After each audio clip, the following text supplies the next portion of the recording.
Welcome to the Real Estate Pros Show, where we interview real estate investing professionals from coast to coast, as well as the service providers that serve the real estate investing industry.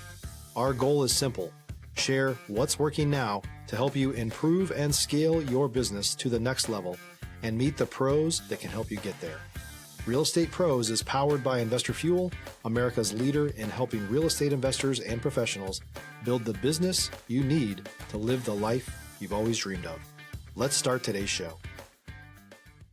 Property insurance for real estate investors doesn't have to be difficult, but it does need to be there to protect you when you need it. MyInvestorInsurance.com not only provides insurance at 15 to 30% cheaper than traditional agencies, it's built specifically for real estate investors like you.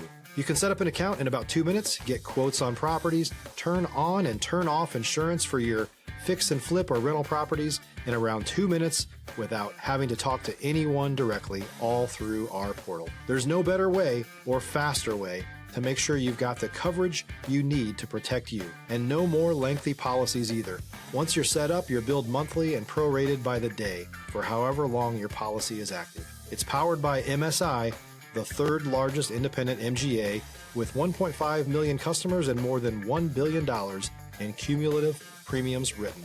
Get set up today in about 2 minutes at myinvestorinsurance.com/fuel. All right, guys. Hey, welcome back to the show. I'm your host, John Harcar, and I'm here today with Daniel Marklin. And what we're going to talk about is just getting into the game and what type of mindset you need to make some bigger shifts. Remember, guys, at Investor Fuel, we help real estate investors, service providers, really all real estate entrepreneurs 2 to 5x your business by providing tools and resources to build the business you want to build, and really live the life you want to live. Daniel, welcome to the show. Hey, glad to be here. Thanks for having me.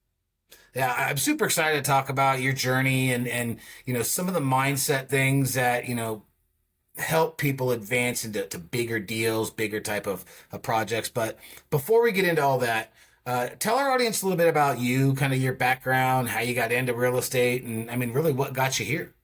Yeah, sounds good. So the quick flyover, I'm from St. Louis, Missouri, went to Purdue University, got an engineering degree. So I started on the usual route. I went and worked for a corporate job for oil and gas in Houston right out of college. And so I built, I was doing big $100 million facilities. I was advising on, a couple $1 billion of business, doing a lot of high level things. But I always had the itch for real estate and was always listening to the podcasts and always thinking that's something I want to do where I can own a better connection to the bottom line. But I never got in until COVID hit. And then I had no more excuses because I could get away from the office. I was working from home. And it's like, I looked in the mirror and said, time to put up or shut up, buddy. So I got on it and reached out to a realtor, started looking at properties, and went and bought a 4-unit multifamily, small one, did a big rehab on it, got it fixed up, managed it, did a 6-unit, same thing, flipped it, now we're managing it. And then I kind of realized, okay, there's going to be an awkward point where if I keep going at this route, it's going to take a ton of my time. And when I finally get a portfolio of like 40 units was my benchmark, well, then I'm going to be too busy. So I'm going to hire it out. But then there goes all the cash flow and everything I built. And so that's when I found a really good investor club like yours. And they brought in my mindset and said, instead of just going small and stair-stepping up, why don't you go bigger and start swinging for the fences? So I got in, I invested passively in 4 syndications and then said, okay, now it's my turn. And so that's what I do now. Finished my first syndication 7 months in, and now that's my track, is to continue doing that. And also quit the W-2 3 months ago. So now this is my full-time occupation. Awesome. Okay, so you went to college, you did engineering, and obviously you got into that field. Was there any influence in your family? Because, some folks I talk to, right, they might have had an uncle, an aunt, someone that was an agent or someone that bought rentals. Was there any back influence in your life that maybe kind of led you to think about real estate? Stop living on an island and join the #1 mastermind in America for professional real estate investors. Investor Fuel is a community of hundreds of the nation's top investors working together to build stronger businesses and better lives. In addition to the amazing community of real estate investors acting as a board of advisors for one another, Investor Fuel members have access to 100% funding on purchase and repairs for our members only, a health insurance program, and benefits and discounts that more than pays for the membership of most of our members, meaning it's actually costing you money to not be a member of Investor Fuel. If you're looking to scale your business and build a business that allows you to live the life of your dreams, please visit investorfuel.com today and book a call with our team. That's a great question. I always liked it just because I'm a physical guy. My dad was a handyman. I did civil engineering. I wanted to build things. I always just liked that. I really liked improving things. I guess we really like that. And so that's what I do in real estate too. I love you can make something, make it better, provide a good place to live in, increase your neighborhood. But what's funny is actually my aunt and uncle, my parents, they owned a small building in the small town where my mom was from. And my aunt and uncle actually have a little portfolio there. That's what they do full time. Oh, cool. But it's funny that they commercial, some residential, but they kind of stayed in exactly that scenario I said, where they had enough to do an okay living, but it just wasn't enough to take their time out or to really scale and blow it up where you could get the income you could get. Mm-hmm. So that's probably what actually sparked the little the fire, the flame that led me on this path. Yeah, so it sounds like you were kind of around it, right? You had some exposure to it, and that maybe what led you. So when you got your first property, how did you go out and find that, right? Because obviously you're saying, hey, I'm going to get into real estate. You haven't done anything yet. Like, what was the path till you find that first property? Yeah, funny enough, another guy. So I worked at Shell, and the funny thing you find, as soon as you start telling people about real estate, everybody starts coming out of the woodwork, and you realize these guys you've been working with for 7 years, they've been doing it too. So one of them hooked me up with his realtor, and we just simply set a buy box. Said, okay, I'm thinking 2 to 4 unit properties, because 4 units and under, you can still get residential financing. Right. And so you get good terms. So I said, all right, 2 to 4 units. And I said, okay, I'm willing to put in maybe 100 to 150K. And so if I looked at what's a typical rehab per unit, what's our buy box, maybe up to 200 to 400,000. And then we just went. And I underwrote 44 deals before we got this one. And it was just, the thing was, I knew the market well. I didn't know what I was doing to start, but I just started finding out what rents are. They gave me a contractor. We walked a property. I said, what's a bathroom remodel? What's a kitchen remodel? And I just started easing into it. And so there was the property, the 4 unit, I had tagged it, said, look, they're too high. They were at like 320. I said, under 280, it probably makes sense. And I just kept checking. And Wednesday night, they dropped the price. Thursday morning at 8 o'clock, I talked to my agent. We had an offer in by 9 o'clock. We were actually the second offer, but we were able to get it under contract. And then that's how it rolled. So it's the adage, the thing I'll say, I'm sure you get it. Simple, but not easy, right? It's just simple, but not easy. That is like the majority of real estate. So you underwrote 44 deals? Yep, 44 deals. 44. How did you learn to underwrite? So that's something that I'm blessed with, that I had an economics and finance background also, instead of not just engineering. And then in the corporate world, I was dealing with big models, tons of analysis. And so I was never really scared at being able to run the numbers. So I built my own model based off of some books I was reading. I read especially the Burr book. That was a great one to teach you how do you gain value, how do you refi, where does appreciation money come from. And actually, I don't necessarily recommend everybody build their own model, but that really helped me, because it made me understand when I'm seeing the numbers and then I'm trying to figure out what can I tweak to make it work. It made it very clear of okay, the purchase price, your rehab price, your rents, those are kind of the big 3. Like, you got to get these things right, to make it work. And so that's what really helped out. Got it. When you got that deal, right, and you got into it, did you find maybe you missed anything in underwriting, like things that you didn't know to kind of prepare for? Yeah, I think I was pretty confident. The rehab actually went pretty well. It was fairly on budget. If you're looking for consistent, high-quality leads, look no further than Investor Machine. Investor Machine isn't just another agency. It's the most sophisticated, data-driven lead generation company on the planet for real estate investors, and serves the role of being not just a lead generator for your business, but a marketing partner that is helping you achieve your goals along the way. Go to investormachine.com to learn more and schedule a call with our team today.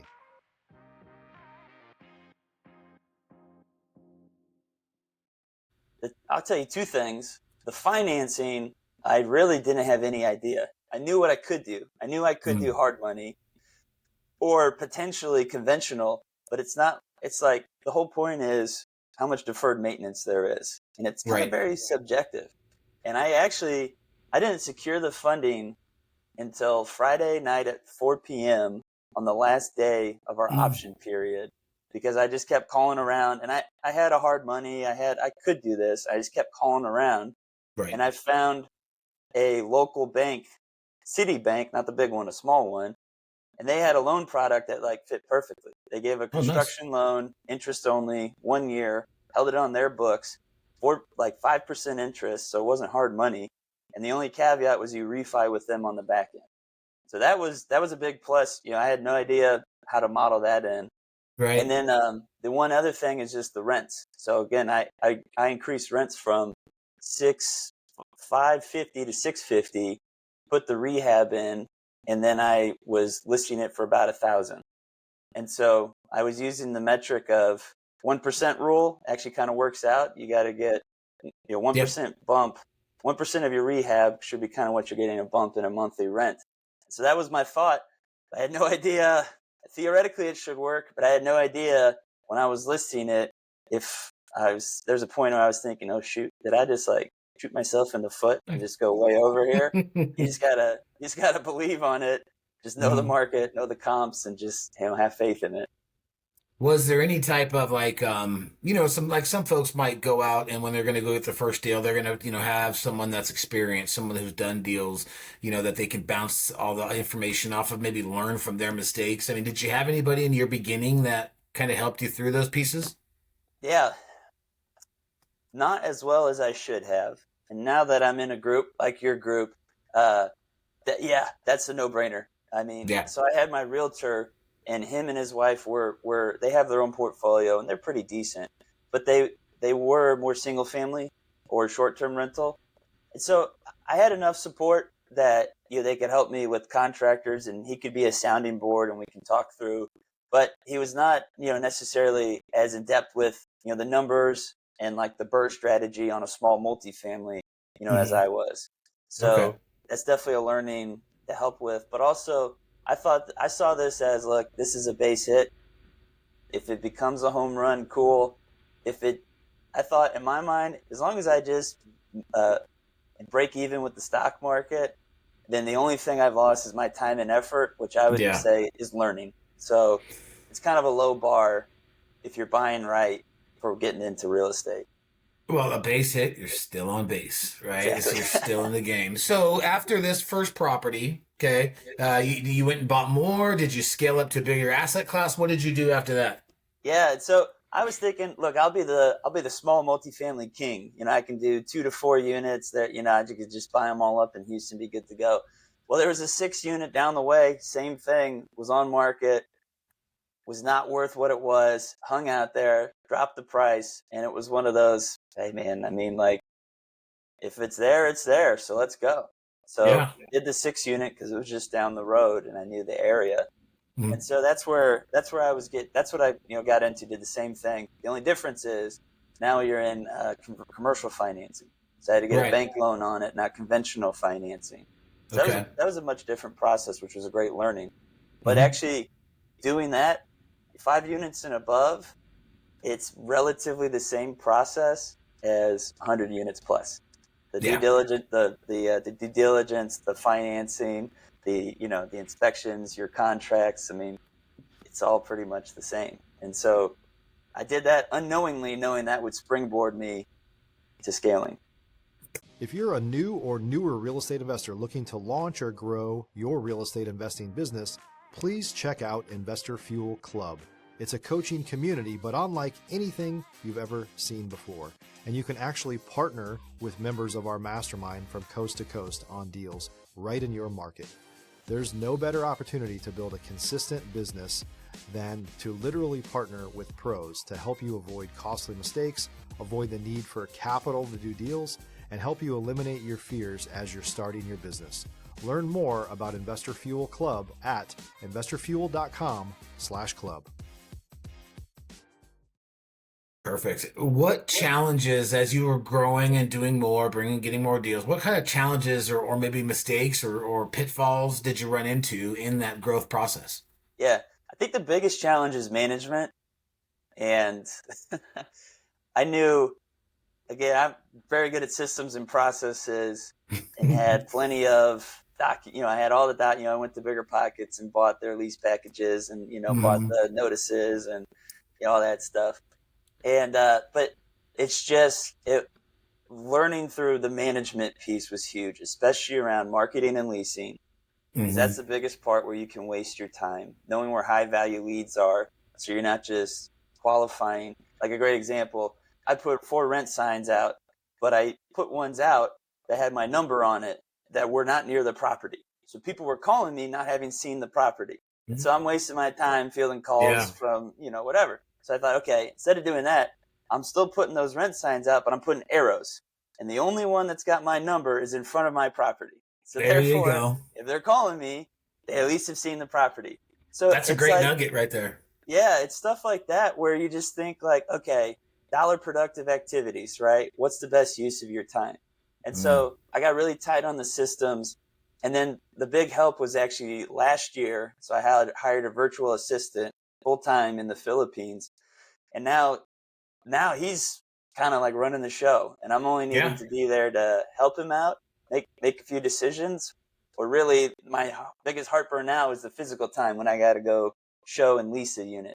So that's the next step to figure out, okay, how can you, phase that out?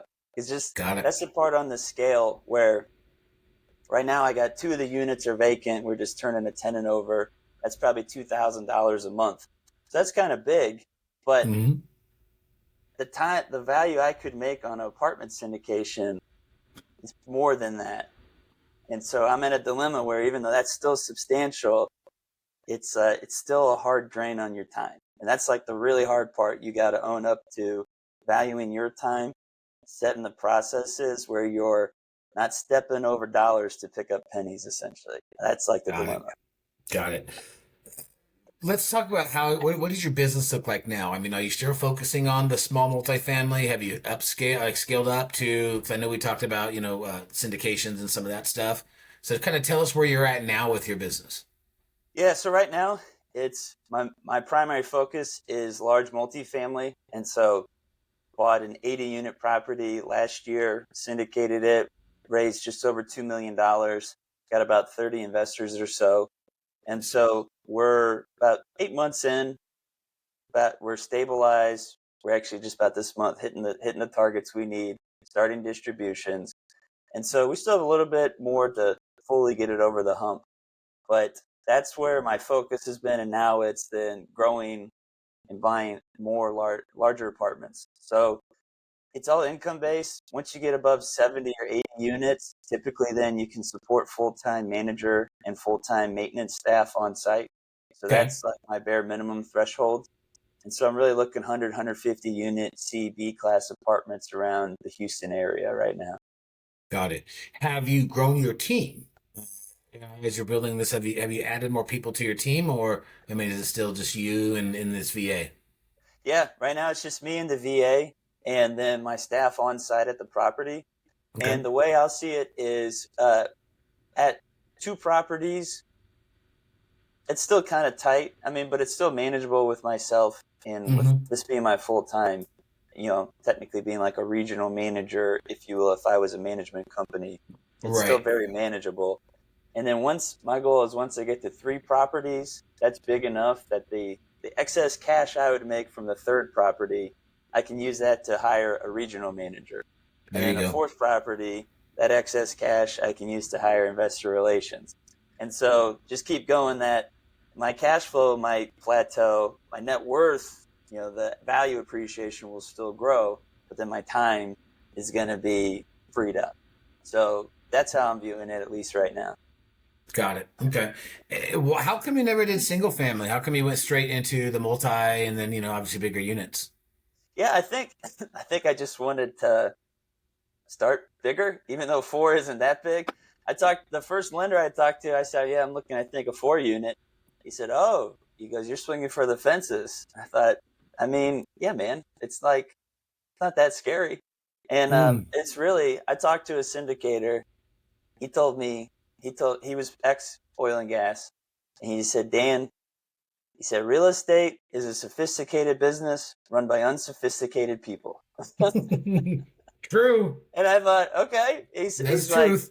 He's like, yeah, you have all the skills. Like none of this, you're dealing with billions of dollars. You have all the skills. It's just the experience and the local nuances to real estate that you got to learn. And so as long as you can not shoot yourself in the foot, and then you can learn those along the way, there's no reason why not to start bigger and scale. And so I saw it just for like most people see it, instead of 4 transactions, why not do 1 transaction and, try to get it going. Got it. And I asked that because I wanted to segue in a little bit of kind of what we kind of does as our topic today is the mindset part, right? Yeah. When folks are getting into real estate, obviously a single family would be, or might not be easier than a multifamily. So what type of mindset, besides just getting in and shooting, like you said, going big right away, but what type of mindset practices, books, resources maybe did you use to help get you in that right mind to go up to bigger assets like 60, 80 units? Yeah, I'm a book devourer, although I fell off a little last year. I try to do 25 books a year. I think there's kind of 2. I think I view books in 2 ways. The tactical specific, so like real estate specific ones, and then like you said, development, mindset, vision. So one of the biggest parts, so you can't just be all mindset, because even if you're just all hopped up but you don't know how to run the numbers, don't take action or anything. It's just gonna fall flat. So I actually started the first, I kind of actually weaved them in and out just so I wouldn't get so bored. And honestly, like one of the biggest ones that really broke it all open for me was the 4-Hour Work Week by Tim Ferriss. And my microphone's actually sitting on top of it right now. There we go. And this one, the one thing, and there's many others. So I think of these development ones, what it showed me there, it really opened my eyes to the fact that the world is what you make of it. And that sounds really fluffy, but when you're in the corporate world, the biggest change was that my identity and happiness was tied to how my job was going. And it was tied to what is my future career development. So everything that happened was either good or bad based on how it helped my future development. Right. What broke that is when I saw there's plenty of other people that are very successful outside of that frame. And once I stepped outside of it, it just made me realize there's 2 things. It's a struggle because people are used to having the structure and having those goals and visions set on them. So the biggest shift is that you realize you got to set that for yourself. And that's why I think a lot of people fail, because they realize they don't want to do that and they don't have the energy to do that. So that's the first thing, is you have to start going through the practices of vision setting, set out your 5-year vision, start doing your annual goals, start doing not just money, but the why, right? Why am I doing this? What do I want my life to be like? Because that's the base, that's the root. Because if that's not aligned with what, if you're going to do all this work, maybe you don't even need to, maybe you don't even need to do that. That's the basis. And then from there, I layered on to tactics, how do you, Brandon Turner's great book of, investing in real estate and management, and then the Burr book, and then all these other books. And then I kept layering on, I think, higher level thinking books like Think and Grow Rich and, Man's Search for Meaning, and there's a bunch of different ones that just kept broadening the mindset, essentially. Got it. Okay. Yeah. And, let's say someone, was wanting to do a scale up in class, right? What is some advice that you would give folks that, maybe looking to make a jump from single family to, the stuff you're doing now? Yeah. Do what I said earlier I didn't do. Get mentorship. Yeah. Because I would not have been able to do this. I've met some very great in our network syndicators that are some that are way ahead and some that are in the same boat and maybe just a few steps ahead. And so, two things: those that are in the same boat but are still ambitious and talented, we're very strong friends and able to bounce a lot of ideas off each other. Especially, there's a big difference, especially when someone far ahead might not be able to resonate with you. They might not be able to resonate with the stress you're going through when you're raising money, or when you're looking at putting down $50K hard earnest money, or like when you're doing that stuff. Folks in your group are cool. But that's second. First is you getting the folks that can lead the path for you. And so I met two very good syndicators, and the first thing you need to do is give first and then receive. So I went in our network group, I presented. I went to my two current mentors. I went and did due diligence on one of their properties for free, just for the heck of it. I walked 4 units of their 200 unit apartment they were buying and wrote down all the notes and stuff just for free, just to learn, just to help them out. And that's what sparked. They saw me. They're willing to then come and mentor me, but also become co-guarantors, which is what you really need if you're going to go bigger. You need somebody that's going to sign on the loan with you. And so through meeting them, they are the reason we got this deal, and we got it so cheap because they already knew the brokers. The brokers knew they could close. They have the reputation, and they believed in me, and that's how we got everything done. So that's a no-brainer to me to get those two things. Someone far ahead first, give before you receive, and then somebody close with you that you can be tighter with. Yeah, those two things resonate with me, and it's kind of been a theme on a lot of my podcasts when I'm talking with folks is lead with value, right? Lead with value always, right? And then find someone who's been there so you don't fall in the same traps that they did, right? Right. If folks want to get in touch with you, if folks want to, what are you working on right now, right? Let's kind of plug what you're doing. Let our folks know how to get a hold of you, and how they can reach out and talk to you about your journey or your mindset issues or mindset things or whatever. Yeah, the best way. So what I'm working on is, I mentioned, so right now my core is syndicating apartments. Now I have itches of like looking around where I live. There's some self-service car washes that I think could be like amazing deals, and some self-storage real estate, and some small businesses. So I have those in my head, but I'm very clear that I'm good at the multifamily. We've done it, and we have a good name because we were one of the only people to close deals. And right now is potentially the buy-in opportunity of our generation the next 12 to 18 months for commercial real estate because of all the distress coming through. And you can get in before, all the bridge loans. Yeah, and before rents start going back up, because all the new developments are going to fall off a cliff. Rents will go back up. Potentially, lending is going to be easier. All that type of stuff. So, very clear to me: buy as much as you can right now, weather the storm. And so, I'm trying to buy at least 2 more apartments, 100 to 150 units. And so, right now, if folks are looking to invest, that's fine. I'm always open to, partnerships, but not really looking to go out of state. If somebody wants to do something local and they want to be the boots on the ground, but they just want some help and some capital and some guidance and help framing it up, that's always okay with me. That's where my head is, definitely stay focused on your core. And so the best way to reach out, you just go to the website, www.archlinecapital.com.